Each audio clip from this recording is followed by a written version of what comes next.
İnsanların fikrini alarkən həyat yaşlarına yox, spesifik bir mövzu ilə bağlı olan yaşına baxmaq. Bu mənim çıxartdığım bir dərsdir və bizim təcrübə paylaşımı video seriyamızın 7-ci videosunun mövzusudur. Bəs nə deməkdir bu? Gəlin bir nümunə ilə sizə nə demək istədiyimi danışım. Bundan bir neçə il əvvəl mənə bir tanışım tərəfindən zəng gəldi və bir məhsul aldıqlarını dedi, özü və ətrafındakı bir neçə adamın və məhsulu araşdırmamı istədi ki, həqiqətən bu məhsulun qiyməti bu qiymətdimi və ya iddia edilən dəyəri çatdırır yoxsa yox, bununla bağlı araşdırmamı istədim. Mən də araşdırdım, özü də araşdırdı və bu nəticəyə gəldik ki, xeyr, bu məhsul heç də lazımlı bir məhsul deyil və qiyməti də heç uyğun deyil. Amma yoldaşlar artıq məhsulu almışdılar.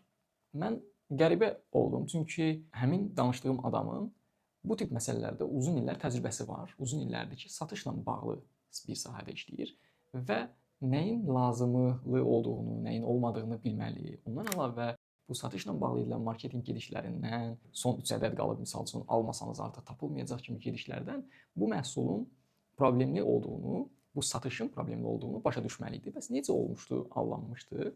Bu mənə biraz qəribə gəldi və soruşdum. Soruşduqda digər alan yoldaşların təcrübəsinə, onların yaşının çox olmasını vurğulayaraq, onların təcrübəsinə əsasən bu qərarı rahatlıqla qəbul etdiyini dedi. Bu da öz növbəsində məni bu gün danışdığımız mövzuya gətirdi ki, belə bir davranış forması var. İnsanlar bəzən yaşa görə təcrübələrindən faydalanırlar, hansı ki bu yanlış ola bilər. Məndən bu məsləhəti alan, mənlə bu müzakirəni edən yoldaşın əslində satış sahəsində anlayışı daha çox idi. Nəticə olaraq onun yaşı daha çoxdur. Başlığımıza qayıtsaq, birisinin təcrübələrini dinləyərkən, birisinin fikrini alarkən həyat yaşından daha çox o sahədəki yaşa baxmaq daha faydalı ola bilər. Ümid edirəm bu sizə faydalı olar. Sağ olun.